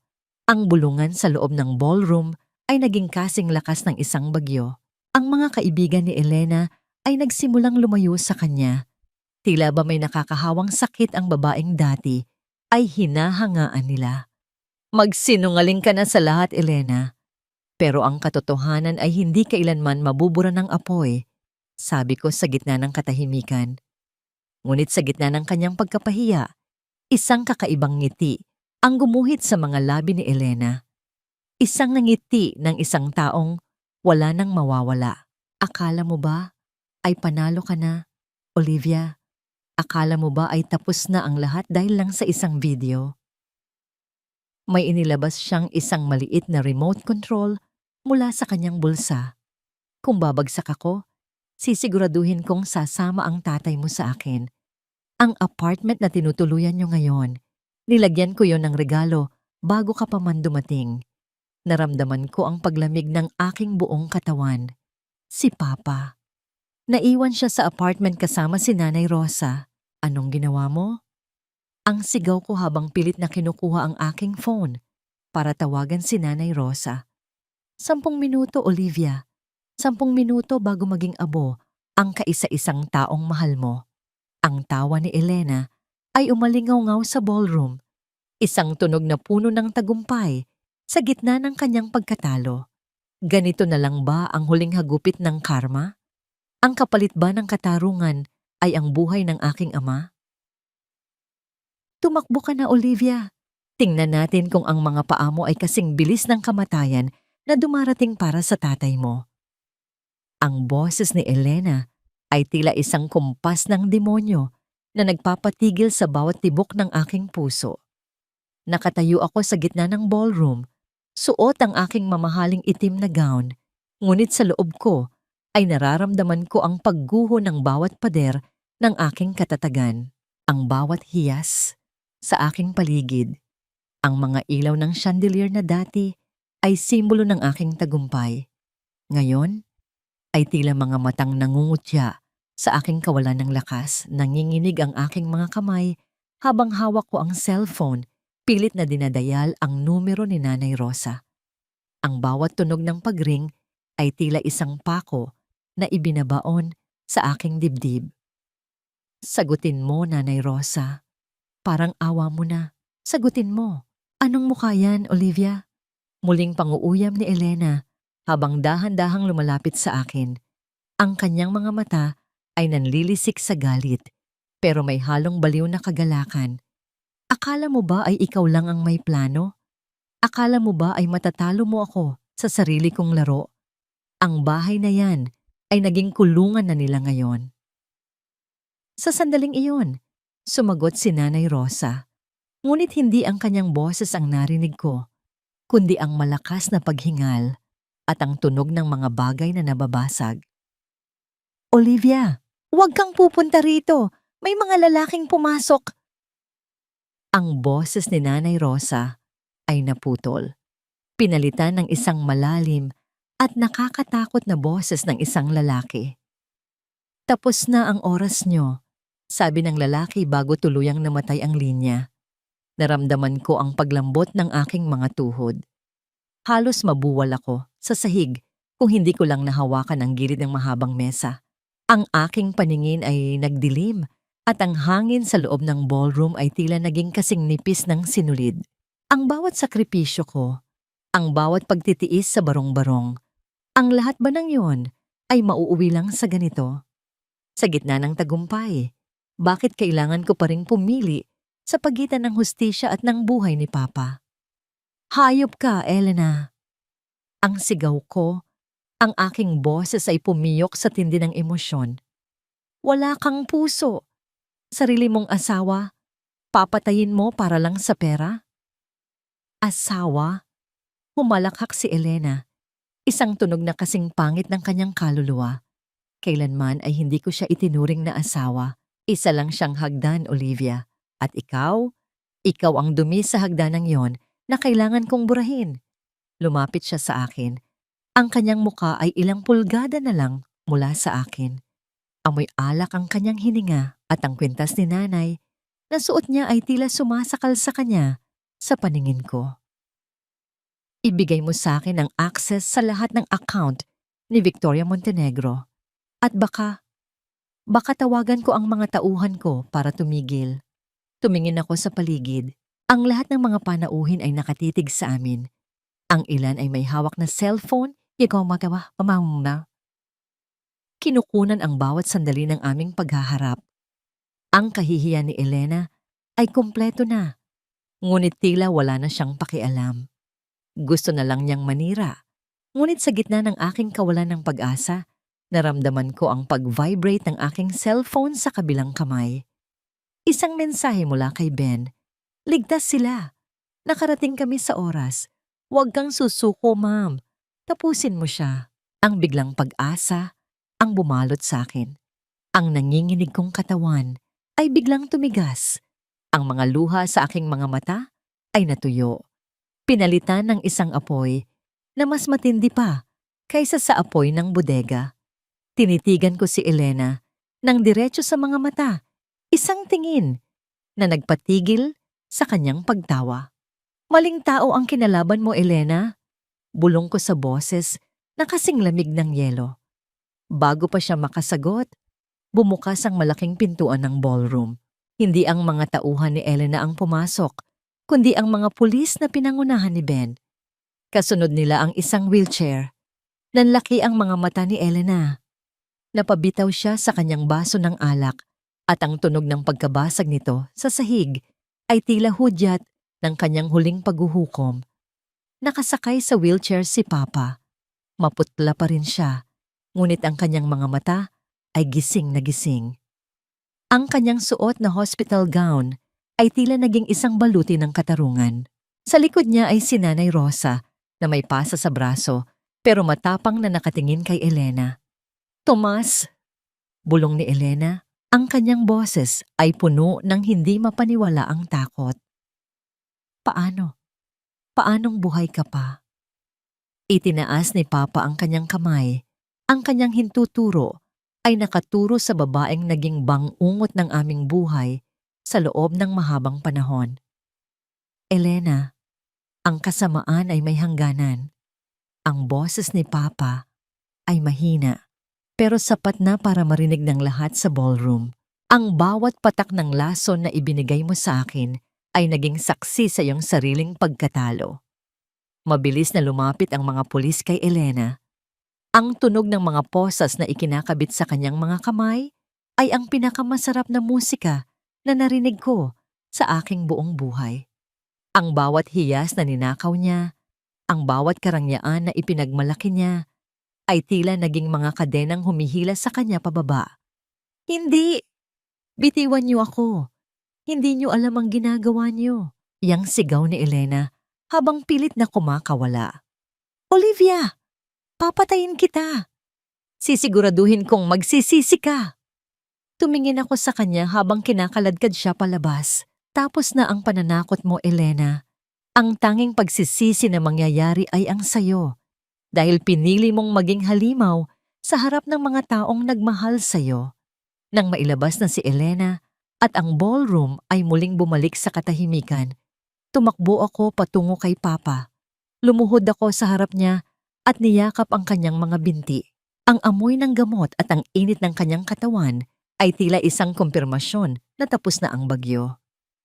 "Salamat, Papa. Salamat sa paglaban." Hikbi ko. Hinaplos ni Papa ang aking buhok. "Salamat sa iyo, Olivia. Dahil sa iyo, muling nabuhay ang dangal ng pamilyang ito. Pero anak, may isang bagay ka pang kailangang malaman." Tumitingin si Papa kay Nanay Rosa nang may malungkot na ekspresyon. Ang notebook. May isang pahina roon na hindi mo pa nababasa. Ang pahinang magsasabi kung bakit nagawa ni Elena ang lahat ng ito. Anong sikreto pa ang nakatago sa likod ng galit ni Elena? May mas malalim pa ba itong ugat kaysa sa inggit at pera? At handa na ba ang puso ko para sa huling katotohanan? Habang ang mga tao ay nagsisimulang umalis at ang mga ilaw ng ballroom ay unti-unting namamatay, naramdaman ko ang bigat ng isang bagong lihim na naghihintay na mabuksan. Ang bawat palasyong itinayo sa luha ng iba ay nakatadhana ring gumuho sa sarili rin itong bigat. Nakatayo ako sa labas ng rehas ng selda kung saan pansamantalang nakakulong si Elena. Wala na ang kislap ng mga hiyas sa kanyang leeg. Wala na ang bango ng mamahaling pabango. Ang kanyang suot na gown ay punit-punit na at puno ng dumi. At ang kanyang buhok na dati ay maayos na nakaayos ay parang isang pugad ng ibon na gulo-gulo. Nakaupo siya sa sulok, yakap ang kanyang mga tuhod, habang ang kanyang mga mata ay nakatitig sa kawalan. Inilabas ko ang notebook ni Papa at binuksan ang huling pahina, ang pahinang sinabi ni Papa na magpapaliwanag sa lahat. Binasa ko ang bawat salita ng dahan-dahan, nararamdaman ang bigat ng bawat titik sa aking puso. "Olivia, kailangan mong malaman," ang sulat ni Papa. "Si Elena ay hindi lang basta utusan ng iyong ina. Siya ang bunga ng isang pagkakamali ng ating lolo. Siya ang kapatid ko sa labas na itinago ng ating pamilya sa loob ng maraming taon. Binigyan siya ng iyong ina ng lahat ng pagmamahal dahil alam niya ang katotohanan. Ngunit para kay Elena, ang bawat tulong ay isang paalala ng kanyang pagiging anak sa labas." Nabitawan ko ang notebook. Ang katotohanan ay mas masakit pa kaysa sa aking inaasahan. Ang galit ni Elena ay hindi lang dahil sa yaman. Ito ay dahil sa isang malalim na sugat ng pagkakait at pagtatago. Ang kanyang pagiging halimaw ay binuo mula sa inggit sa isang buhay na akala niya ay dapat sa kanya rin. Elena, bulong ko. Dahan-dahan siyang lumingon sa akin. Ang kanyang nangiti ay hindi na puno ng galit, kundi ng isang uri ng pagkabaliw. Nalaman mo na ba, Olivia? Nalaman mo na ba na ang dugong nananalatay sa mga ugat mo ay siya ring dugong nananalatay sa akin? Pero ikaw ang prinsesa sa mansyon, habang ako ang tagapaghugas ng iyong mga paa. Hindi iyon dahilan para patayin mo si nanay at lasunin si papa. Ang sagot ko, ang aking boses ay puno ng pighati. Binigyan ka nila ng pamilya, Elena. Binigyan ka nila ng pagmamahal na ipinagkait sa iyo ng tadhana, pero pinili mong sunugin ang lahat. Humalakak si Elena.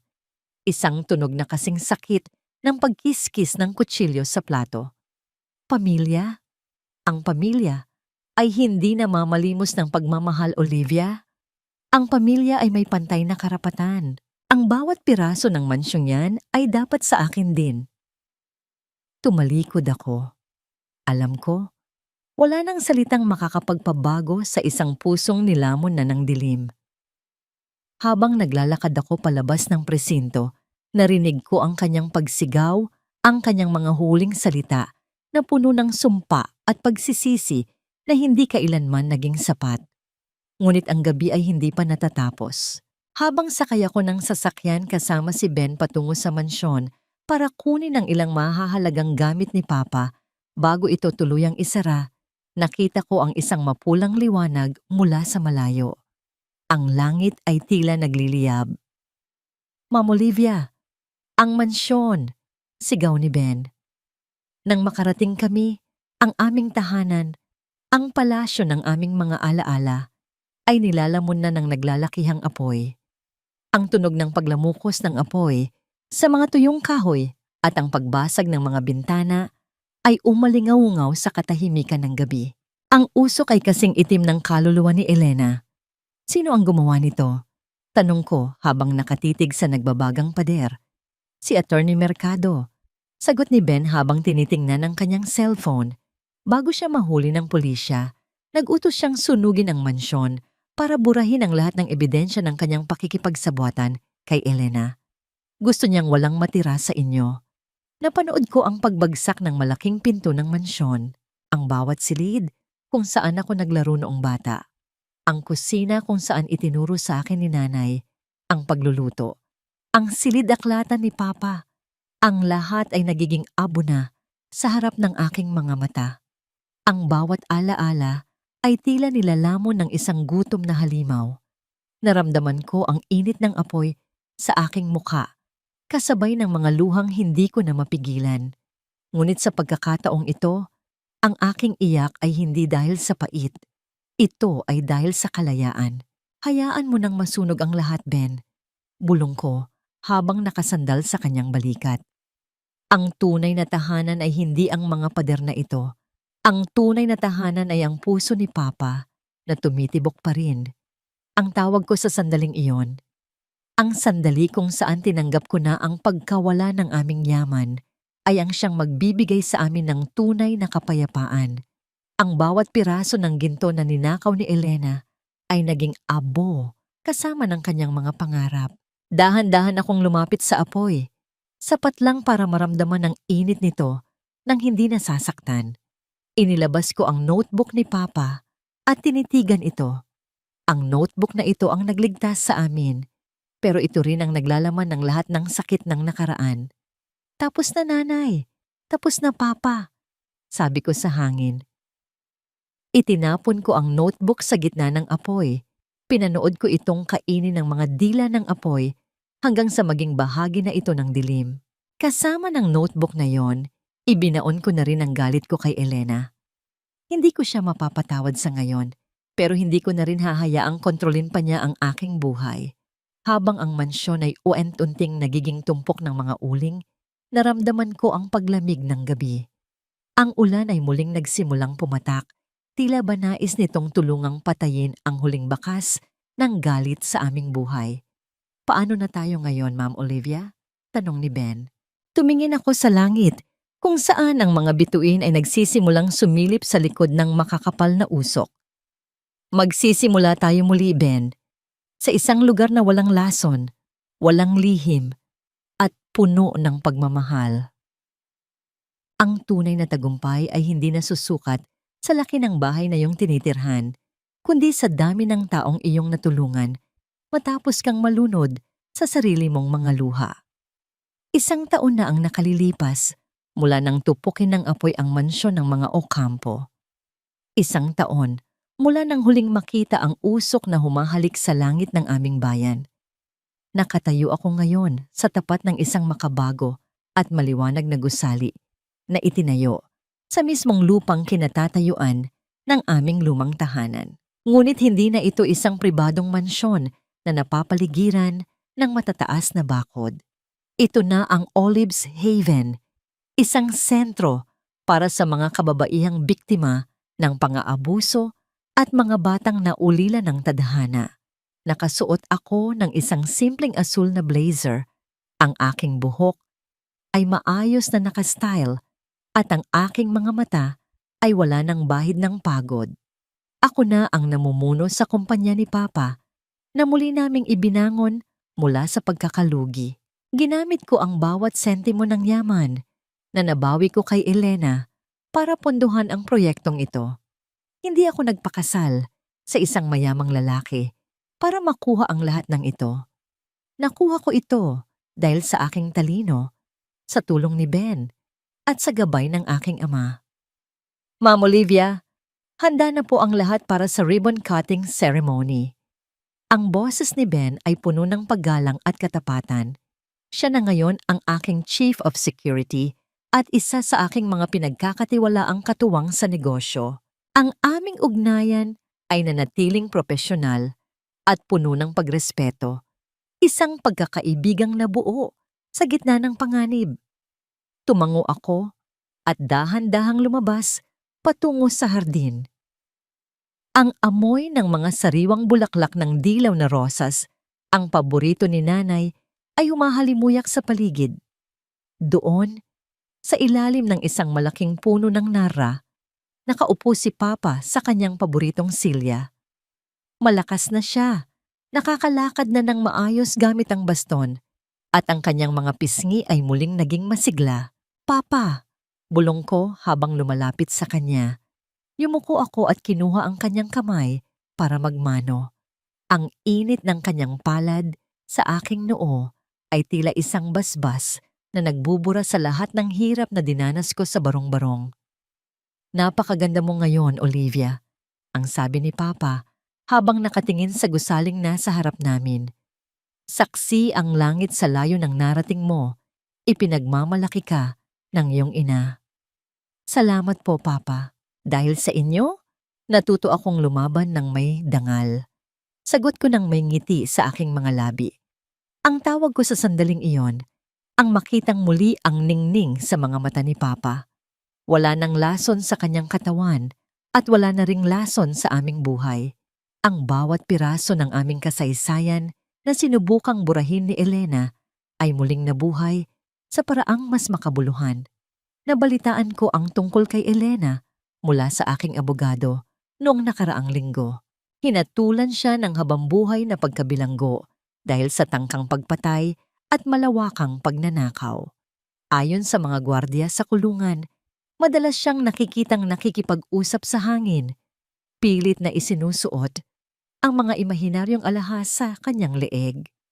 Ang kanyang hiya ay naging kasing bigat ng mga rehas na pumapaligid sa kanya. Hindi ko siya kinamumuhian, pero hindi ko rin siya kinakaawaan. Ang bawat tao ay may sariling anihan ng mga itinanim na kasamaan. Habang hinihiwa ko ang ribon at ang mga tao ay nagsisimulang pumalakpak, tiningnan ko ang mga kababaihang naroon. Mga babaeng dati ay duguan din ang puso tulad ko. Ngunit ngayon ay may pag-asa na sa kanilang mga mata. Doon ko naramdaman ang tunay na kaligayahan. Ang aking tagumpay ay hindi dahil sa paghihiganti. Ang aking tagumpay ay dahil sa pagpili kong maging mabuti sa kabila ng kalupitan ng mundo. Pagkatapos ng seremonya, naglakad ako mag-isa patungo sa likod ng gusali kung saan may isang maliit na marker na gawa sa marmol. Nakaukit doon ang pangalan ni Nanay Maribel. Inilapag ko ang isang pumpon ng mga dilaw na rosas sa tapat nito. Nanay, tapos na po. Bulong ko habang pinagmamasdan ang huling sinag ng araw na humahalik sa marmol. Hindi lang namin nabawi ang mansyon, nabawi rin namin ang ating pangalan. At higit sa lahat, nahanap ko ang aking sarili. Naramdaman ko ang isang mahinang haplos ng hangin sa aking pisngi. Tila isang halik na nagmumula sa kabilang buhay. Wala ng ulan, wala ng bagyo.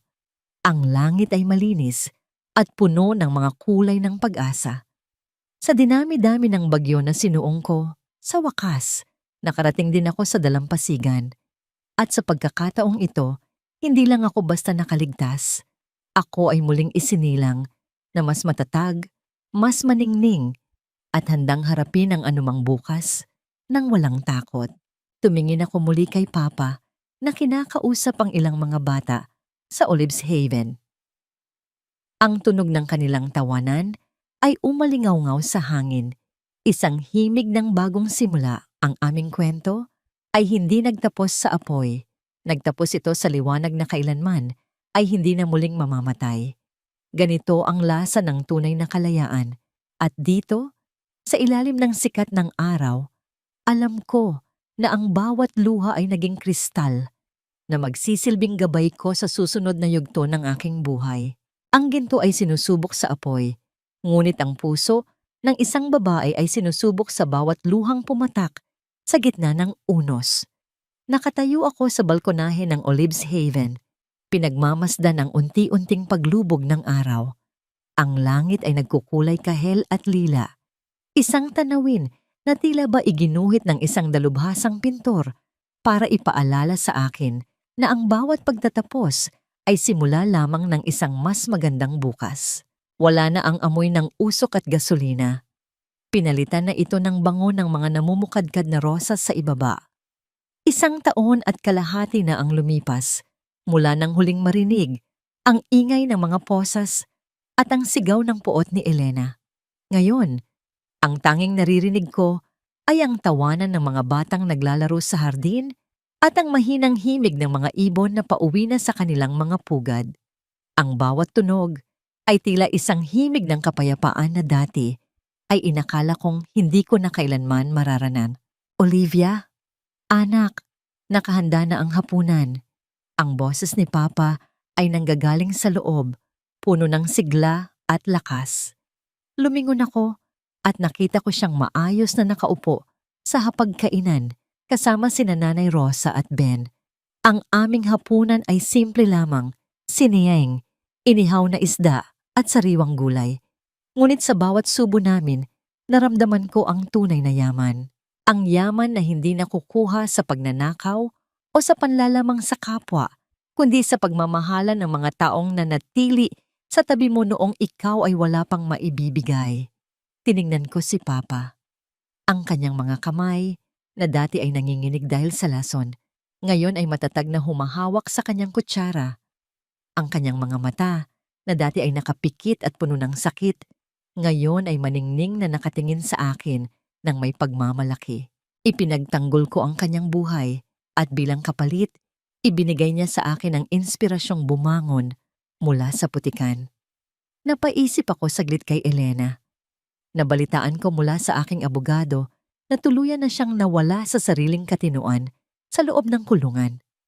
Ang kanyang mundo ay naging kasing liit ng seldang pumapaligid sa kanya, habang ang aking mundo ay naging kasing lawak ng langit. Hindi ko na siya kinamumuhian. Ang galit ay isang uri rin ng lason at matagal ko na itong iniluwa mula sa aking sistema. Ang pagpapatawad ko sa kanya ay hindi dahil karapat-dapat siya, kundi dahil karapat-dapat ang puso ko sa katahimikan. Ma'am Olivia, may mga bagong aplikante po para sa scholarship program natin bukas, sabi ni Ben habang inaabutan ako ng baso ng tubig. Salamat, Ben. Ihanda mo ang lahat. Gusto kong makilala silang lahat ng personal. Sagot ko ng may ngiti. Hindi ako nag-asawa muli at hindi ko kailangan ng isang asawa para makumpleto ang aking pagkatao. Ang tagumpay ko bilang Victoria Montenegro sa mundo ng negosyo at ang misyon ko bilang Olivia sa Olives Haven ay sapat na para mapuno ang bawat sulok ng aking buhay. Ang aking ligaya ay nagmumula sa bawat babaeng natutulungan kong tumayo sa sariling mga paa, sa bawat anak na hindi na kailangang makita ang kanilang ama na naghihirap. Pagkatapos ng hapunan, lumabas akong muli sa hardin at huminto sa tapat ng marker ni Nanay Maribel. Hinaplos ko ang malamig na marmol. Nararamdaman ang koneksyon sa babaeng nagbigay sa akin ng buhay at ng Mat Daichuin na naging susi sa lahat. Nanay, malaya na po tayo, bulong ko sa hangin. Ang lason ay naglaho na at ang katarungan ay nanahan na sa ating tahanan. Hindi lang po ako basta nakaligtas, ako ay muling nabuhay. Ang naramdaman ko nang may isang munting paru-paro na dumapo sa aking balikat at nanatili roon ng ilang segundo. Tila ba ito ay isang huling halik, isang senyales na ang lahat ay ayon sa nararapat. Sa bawat hakbang ko pabalik sa loob ng aming bagong tahanan, ang liwanag ng buwan ay nagsilbing gabay ko. Ang dilim ay wala na rito. Pinalitan na ito ng liwanag na nagmumula sa loob.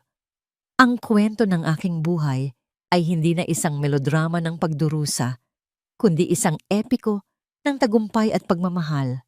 Nanay, tapos na po. Ang bukas ay hindi na isang katatakutan, kundi isang regalong handa kong buksan araw-araw nang may pasasalamat at dangal. Ang katarungan ay hindi lamang ang pagpaparusa sa masama. Ang katarungan ay ang pagkakaroon ng lakas na muling magmahal matapos kang saktan ng mundo. At sa wakas, nahanap ko na ang katarungang yon sa aking sariling puso. Ang bukas ay maliwanag at ang bukas ay sa akin.